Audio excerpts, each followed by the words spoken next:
Hello everyone, I am Alessandro and I am an actor. I'm from Italy, Sardinia, and I really like to improve my English. So I decided to record some tales, audiobooks in English language. I still do this in my language, in Italian language, but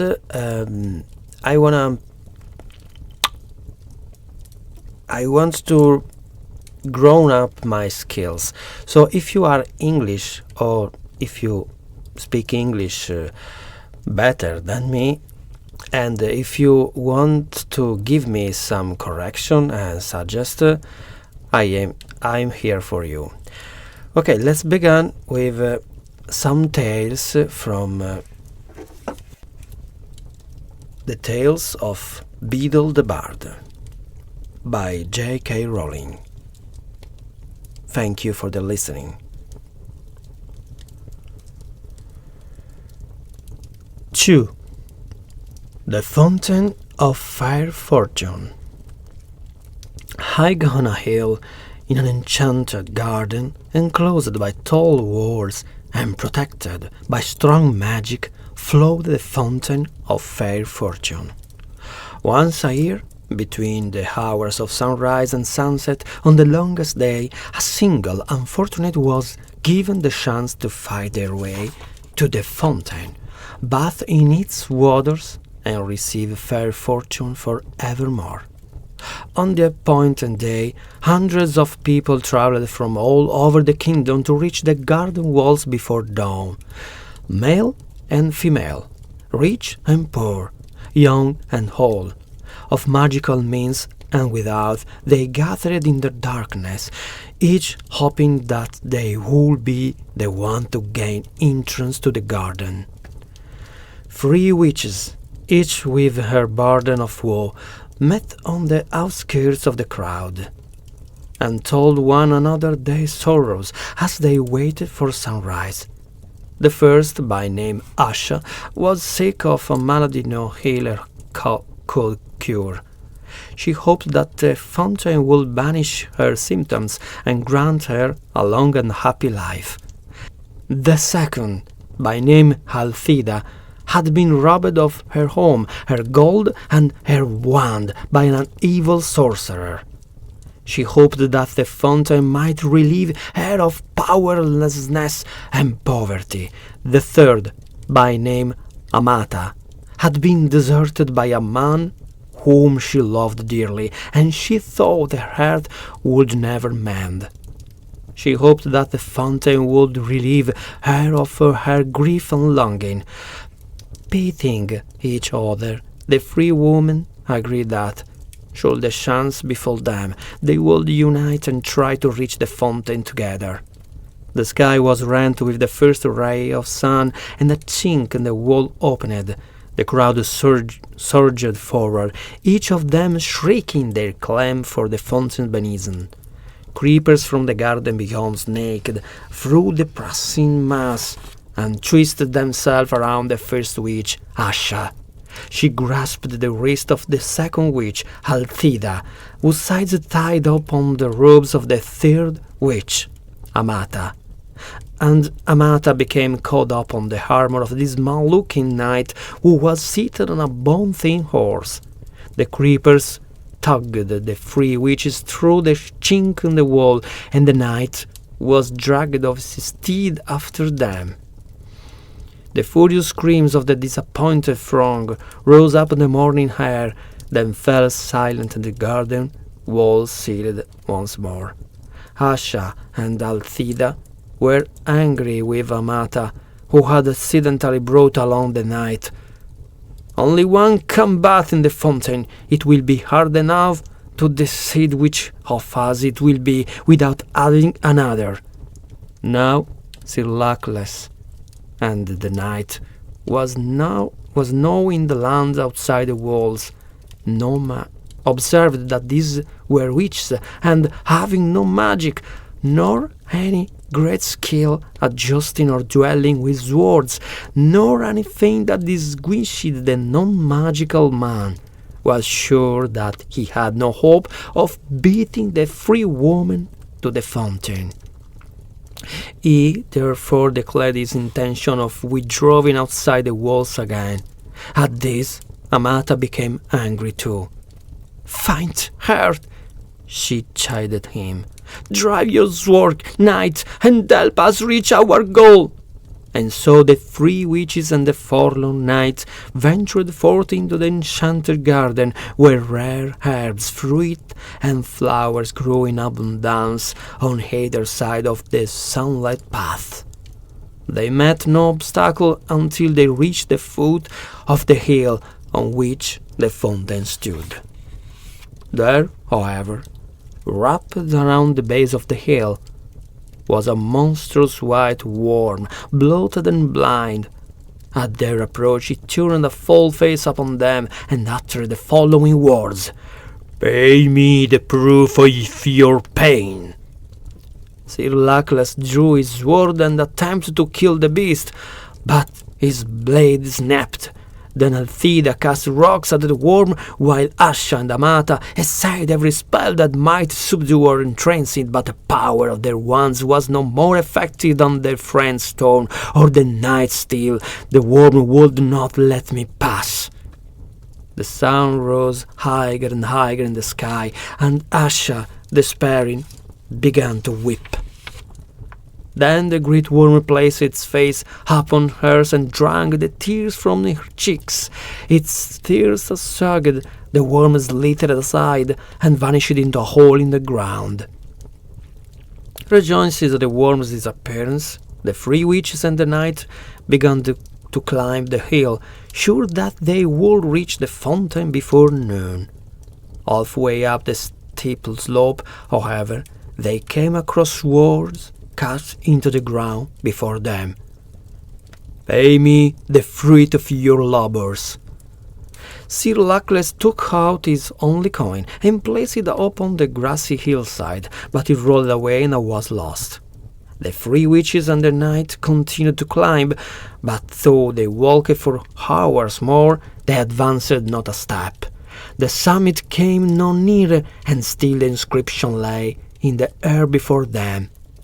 All were discouraged as the sun rose over their heads and began to sink towards the far horizon, but Althea walked faster and harder than any of them, and exhorted the others to follow her example, though she moved no further up the enchanted hill. "Courage, friend, and do not yield," she cried, wiping the sweat from her brow, as the drop fell glittering on the air. The inscription blocking their path vanished, and they found that they were able to move upwards once more. Delighted by the removal of this second obstacle, they hurried towards the summit as fast as they could, until at last they glimpsed the fountain glittering like crystal in a bower of flowers and trees. Before they could reach it, however, they came to a stream that ran round the hilltop, barring their way. In the depths of the clear water lay a smooth stone bearing the words, "Pay me the treasure of your past." Sir Luckless attempted to float across the stream on his shield, but it sank. The three witches pulled him from the water, then tried to leap the brook themselves, but he would not let them cross, and all the while the sun was sinking lower in the sky. So they fell to pondering the meaning of the stone message, and Amata was the first to understand. Taking her wand, she drew from her mind all the memories of happy times she had spent with her vanished lover, and dropped them into the rushing waters. The stream swept them away, and stepping stones appeared, and the three witches and the knight were able to pass at last on the summit of the hill. The fountain shimmered before them, set amidst herbs and flowers, rarer and more beautiful than any they had yet seen. The sky burned ruddy, and it was time to decide which of them would bathe. Before they could make their decision, however, Frail Asha fell to the ground. Exhausted by their struggle to the summit, she was close to the death. Her three friends would have carried her to the fountain, but Asha was in mortal agony and begged them not to touch her. Then Elfida started to pick all those herbs she thought most hopeful and mixed them in a still luckless gourd of water and poured the potion into Asha's mouth. At once Asha was able to stand. What was more, all symptoms of her dread malady had vanished. "I am cured," she cried. "I have no need of the fountain. Let Elfida bath." But Elfida was busy collecting more herbs in her apron. If I can cure this disease, I shall earn gold aplenty. Let Amata bath." Luckless bowed and gestured Amata towards the fountain, but she shook her head. The stream had washed away all regret for her lover, and she saw now that he had been cruel and faithless, and that it was happiness enough to be rid of him. "Good sir, you must bath as a reward for all your chivalry," she told Sir Luckless. So the knight clanked forth in the last rays of the second sun, and bathed in the fountain of the fair fortune, astonished that he was the chosen one of hundreds and giddy with his incredible luck. As the sun fell below the horizon, Sir Luckless emerged from the waters with the glory of his triumph upon him and flung himself in rusted armor at the feet of Amata, who was the kindest and most beautiful woman he had ever beheld. Flushed with success, he begged for her hand and her heart, and Amata, no less delighted, realized that she had found a man worthy of them.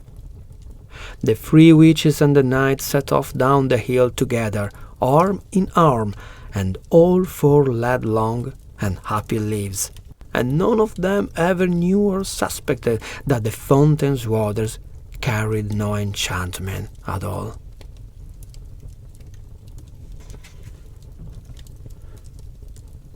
Albus Dumbledore on the Fountain of Fair Fortune.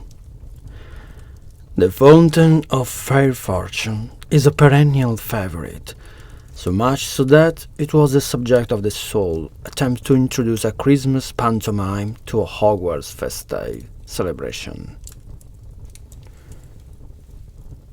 Our then herbology master, Professor Herbert Beery, an enthusiastic devotee of amateur dramatics, proposed an adaptation of this well-beloved children's tale as a Yuletide treat for staff and students. I was then a young transfiguration teacher, and Herbert assigned me to special effects, which included providing a fully functioning fountain of fair fortune and a miniature grassy hill, up which our three heroines and hero would appear to march, while it sank slowly into the stage and out of sight. I think I may say without vanity that both my fountain and my hill performed the parts allotted them with simple goodwill. Alas, that the same could not be said of the rest of the cast. Ignoring for a moment the antics of the gigantic worm provided by our care of magical creatures teacher, Professor Sylvanus Scatterborn, the human element proved disastrous to the show. Professor Beery, in his role of director, had been dangerous, oblivious to the emotional entanglement setting under his very nose. Little did he know that the students playing Amata and Sir Luckless had been boyfriend and girlfriend until 1 hour before the curtain rose, at which point Sir Luckless transferred his affection to Asha. Suffice it to say that our seekers after fair fortune never made it to the top of the hill.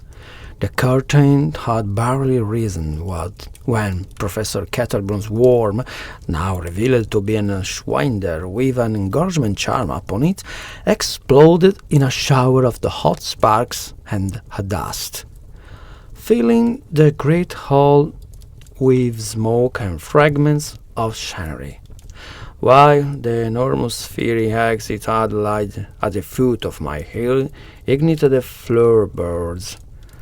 Amata and Asha turned upon each other, dueling so fiercely that Professor Beedle was caught in the crossfire, and staff had to evacuate the hall as the inferno now raging on stage threatened to engulf the place.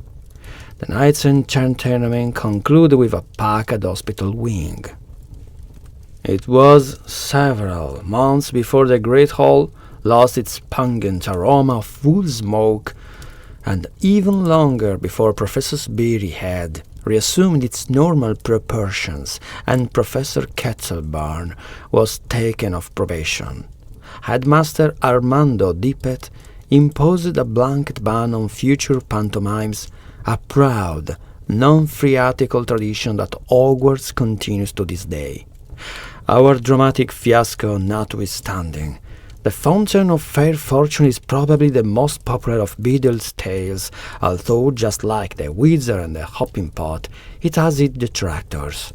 More than one parent has demanded the removal of this particular tale from the Hogwarts library, including, by coincidence, a descendant of Brutus Malfoy and one-time member of the Hogwarts Board of Governors, Mr. Lucius Malfoy. Mr. Malfoy submitted his demand for a ban on the story in writing. Any work of fiction or non-fiction that depicts interbreeding between wizards and muggles should be banned from the bookshelves of Hogwarts. I do not wish my son to be influenced into sullying the purity of his bloodline by reading stories that promote wizard-muggle marriage. My refusal to remove the book from the library was backed by a majority of the Board of Governors. I wrote back to Mr. Malfoy, explaining my decision. So-called pure-blood families maintain their alleged purity by disowning, banishing, or lying about muggles or muggle-borns on their family trees. They then attempt to foist their hypocrisy upon the rest of us by asking us to ban works dealing with the truths they deny. There is not a witch or wizard in existence whose blood has not mingled with that of muggles, and I should therefore consider it both illogical and immoral to remove works dealing with the subject from our student store of knowledge. This exchange marked the beginning of Mr. Malfoy's long campaign to have me removed from my post as headmaster of Hogwarts, and of mine to have him removed from his position as Lord Voldemort's favorite Death Eater.